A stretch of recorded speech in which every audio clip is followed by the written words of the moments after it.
Waduh, kita lagi yang tua-tua nih guys. Mas kameramen. Oh ya guys, di sini kita mau itu ya, nanya-nanyain murid-murid Hang Tua ini. Tahu nggak sih tentang kerajaan Goa Talu atau kerajaan Makassar? Yuk kita langsung aja, let's go. Nah, sebelum masuk buat cari-cari informasi nih, aku mau jelasin sedikit tentang kerajaan Goa Talu ini. Kerajaan Goa Talu ini punya sebutan lain ya, yaitu kerajaan Makassar. Dan seperti kalian tahu, kerajaan ini terletak di Sulawesi bagian selatannya. Dan FYI juga, Makassar itu menjadi ibu kota pada zaman itu yang bernama Ujung Pandang. Nah, kayaknya itu doang sih yang aku tahu tentang kerajaan ini. Yuk kita ke dalam langsung. Belum kita tanya, yuk kita cari dulu mangsa kita. Ada yang lagi tiktokan, gangguin yuk, gangguin. Yuk. Permisi kak, boleh tanya-tanya nggak? Apa? Tentang kerajaan-kerajaan gitu. Kalau kakaknya? Kak.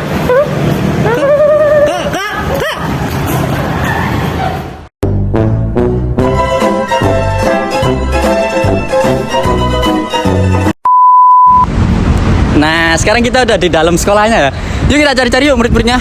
Mungkin kita tanyain beberapa anak lah yang ada di sini. Itu ada mbak-mbak guys, samperin kali ya. Ayo, go. Kak, permisi kak. Kakak tahu nggak tentang kerajaan Goa Talu? Aku tahu sih, tapi cuma dikit aja. Jadi sejauh yang aku tahu ya, kerajaan Goa Talu adalah dua kerajaan yang terletak di Sulawesi Selatan dan mempunyai hubungan yang baik. Kerajaan ini juga dikenal sebagai Kerajaan Makassar. Sultan Alanuddin adalah Raja Makassar pertama yang memeluk agama Islam. Beliau berkuasa dari tahun 1691 sampai 1638. Di bawah kepemimpinannya, kerajaan ini berkembang menjadi kerajaan maritim. Sultan Hasanuddin berkuasa sejak tahun 1653. Pada masa pemerintahan beliau, inilah kerajaan Goa Talu berada di masa gemilangnya.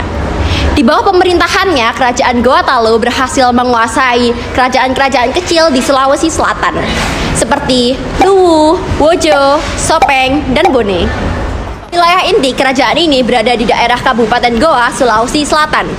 Kerajaan ini merupakan gabungan dari dua kerajaan yang berasal dari keturunan kerajaan Goa yang didirikan oleh Tumanurung Bainea pada awal abad ke-14. Pada abad ke-15, kerajaan ini dibagi menjadi dua, yaitu Kerajaan Goa dan Kerajaan Talu. Pada masa pemerintahan Raja Daeng Matanre Karaeng Tumapak Risi, Kalona, Goa dan Talu bersatu dan sejak saat itu disebut Kerajaan Goa Talu atau Kerajaan Makassar. Pada akhir abad ke-16, Kerajaan Goa Talu memasuki masa Islam dan berubah menjadi kesultanan. Kesultanan Goa Talu mencapai puncak kejayaan pada masa pemerintahan Sultan Hasanuddin atau yang dijuluki ayam jantan dari timur. Di bawah kekuasaannya, kerajaan ini menjadi pusat perdagangan di Indonesia bagian timur. Kak, tentang sejarah kerajaan ini, ternyata cukup keren juga ya sejarah ini ya? Iya, itu sih sepanjang sejarah tentang kerajaan Goa Talu yang aku tahu ya. Oh, kalau boleh tahu nama kakak siapa ya? Nama aku Nasional Tanila Fatimah Zahra. Oke Kak Naswa, makasih ya. Oke, sama-sama. Nah itu udah guys ya, satu mangsa. Mari kita cari mangsa-mangsa kita yang lain. Yuk kita telusuri lebih dalam tentang sekolah ini. Let's go. Nah kita kan udah dikasih tahu nih tentang sejarah kerajaan Goa Talu. Yuk kita cari informasi-informasi lain di dalam sekolah yuk. Wih, ada cewek-cewek cantik guys. Samperin kali ya, boleh tuh. Ayo. Kak. Boleh tanya-tanya bener gak? Boleh. Kakak tahu nggak sih tentang kerajaan Goa Talu? Iya, tahu. Apa yang kakak ketahui tentang kerajaan Goa Talu ini? Kalau aku sih taunya tentang peninggalan kerajaan Goa Talu ya. Kalau kakaknya? Kalau aku tentang keadaan ekonominya sih. Menarik sih, tapi kita bahas dulu tentang keadaan ekonominya kali ya. Nah, kali ini kita bakalan bahas kehidupan ekonomi kerajaan Goa Talu. Kerajaan Goa Talu ini mengandalkan sektor perdagangan maritim. Hal ini disebabkan letak Makassar yang strategis dan menjadi bandar penghubung antara Malaka, Jawa, dan Maluku, sehingga ramai dikunjungi pedagang-pedagang dari dalam maupun luar negeri. Kerajaan Goa Talu ini mempunyai banyak sekali peninggalan, tapi di sini aku bakalan nyebut 3 di antaranya. Yang pertama adalah Banteng Sombu Opu, didirikan pada abad ke-16 oleh Raja ke-9, yaitu Raja Daeng Matarnai Karaeng Tumapati Sikalona. Benteng ini dulunya merupakan pusat perdagangan dan pelabuhan rempah-rempah. Lalu yang kedua adalah Masjid Katangka atau Al-Hilal, dibangun pada tahun 1603 dan menjadi masjid tertua yang ada di Sulawesi Selatan. Dan yang terakhir adalah Istana Balu Lampoa. Istana ini merupakan rumah Sultan Goa dan juga menjadi pusat pemerintahan kerajaan. Istana ini dibangun pada tahun 1963 oleh Raja I mengimingi Daeng Matutu. Dan sekarang kerajaan ini sudah dijadikan sebagai museum yang berlokasi di Jalan Hasanuddin nomor 48, Sagu Minasa, Goa, Sulawesi Selatan. Ya kan tentang peninggalannya. keren juga ya. Kalau boleh tahu nama kakak ini siapa sih? Oh, nama saya Jessica Renardiati. Kalau kakaknya? Kalau aku Mbak Syekh Dunia Mama. Terima makasih ya Kak Jessica sama Kak Fasya. Nama Mas sendiri siapa? Mas, ngapain pakai saya? Waduh, lari. Bro, pergi dulu bro. Capek bro. Dulu. Ada apa? Coba kita dikejar-kejar sama siapa sih tadi? Pacarnya siapa sih? Farisha Pak? Fasya kayaknya, Fasya cuy. Fasya? Fasya itu yang mana? Yang sebelah kiri tadi. Oh, boleh juga. Waduh, Tipenya emang kayak gitu ya? oke lah. Nah, sekarang kita udah pindah tempat dan juga aku mau menjelaskan tentang keadaan politik di Kerajaan Makassar. Jadi, penyebaran agama Islam itu pertama kali dilakukan oleh tokoh yang bernama Datuk Ripondang. Dan juga pada saat abad 17, agama Islam tuh berkembang pesat banget di kerajaan itu. Sehingga Sultan Alauddin saat itu memeluk agama Islam juga. Nah, semenjak pemerintahan beliau, kerajaan ini tuh berubah menjadi kerajaan maritim dan puncaknya pada saat pemerintahannya Raja Muhammad Said. Nah, kerajaan itu berkembang pesat banget pada saat pemerintahan Sultan Hasanuddin. Kalian pasti tahu lah siapa sih Sultan Hasanuddin. Pada saat pemerintahan beliau, kerajaan Makassar itu berkembang pesat banget ke daerah-daerah yang subur dan juga wilayah-wilayah yang dapat menunjang pemasukan mereka hingga ke Nusa Tenggara Barat. Bayangin coba, itu se-Jawa Wah. Nah, dan juga kerajaan Makassar ini pernah punya konflik sama VOC. Pasti kalian tahu kan VOC? Belanda lagi akhirnya kan. Kita kan udah tanya nih tentang ekonomi, peninggalan, sama sejarah kerajaan Makassar ini. Masa kita nggak tahu sih tentang silsilah raja kerajaan Makassar ini? Yuk kita tanyain orang.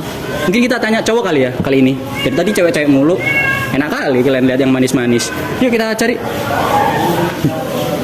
Ada orang lagi nyanyi sambil cuci tangan nih. Samperin ayo. Saya mau tanya tentang silsilah raja nih, masnya tahu nggak? Tahu sih, cuman nggak banyak. Ya, nggak apa-apa lah, boleh lah jelasin. Jadi yang pertama kan kerajaan Gorontalo tuh sebenarnya tuh ada masa kerajaannya tuh belum masa Islamisasi ada. Jadi raja yang pertama sebelum kerajaan ini masuk kerajaan Islam yaitu Tumanurung Banea. Kemudian ada namanya Raja Tunalangkat Lopi. Kemudian ada raja yang menyatukan kerajaan Gorontalo itu sendiri itu ada Iman Rigau Daeng Buntu. Terus ada raja pada kerajaan ini sudah masa Islam, yaitu yang pertama udah pasti itu Sultan Alauddin, yaitu raja yang pertama kali masuk Islam. Kemudian ada Sultan Hasanuddin, ya kalian sudah pasti tahu lah Sultan Hasanuddin itu siapa, pahlawan kan. Terus ada raja yang terakhir memimpin kerajaan ini yaitu Sultan Muhammad Abdul Qadir Aiduddin. Mas ini pinter banget ya kalau dilihat ya. Apa loh dia loh, hebat. BTW namanya siapa ya Mas? Panggil aja Galang. Makasih ya Mas Galang mau ditanyain. Nah itu guys, silsilahnya pinter banget Masnya. Saya nggak paham lagi dah. Yuk kita cari yang lain. Nah ini udah masuk terakhir ya, yaitu kehancuran. Ini bukan hancur yang bangunannya hancur, itu bukan. Jadi hancur di sini tuh yang bermaksud bagaimana kerajaan itu bisa berakhir. Yuk kita tanya orang terakhir nih tentang kehancuran ini. Kehancuran, maaf. Maksud saya kemunduran kerajaan ini. Yuk. Ada masnya guys lagi masang tali sepatu. Yuk kita samperin sebelum dia pergi. Permisi, Mas, boleh kita tanya-tanyain nggak? Oh, boleh dong. Masnya tahu kerajaan Makassar ya? Tahu lah. Saya, kan? ya betul.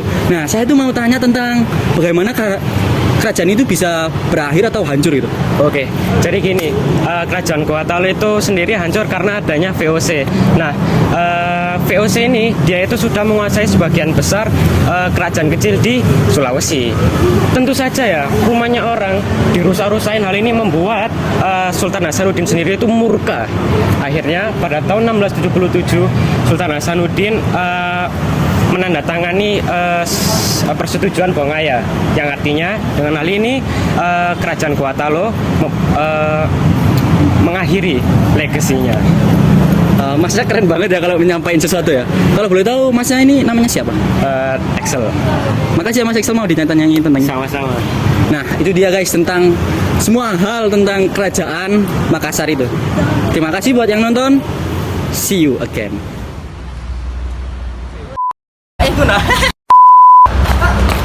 Bombastic side eye.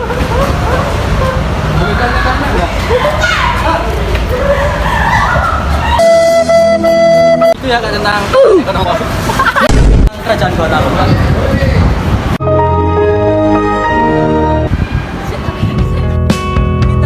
Menyesal aku sampaikan cinta monyetku ke Kanya dan Rebecca. Apa kabar kalian di sana? Semoga hidup baik-baik saja. Waktunya menyantai. Belajar Ciao.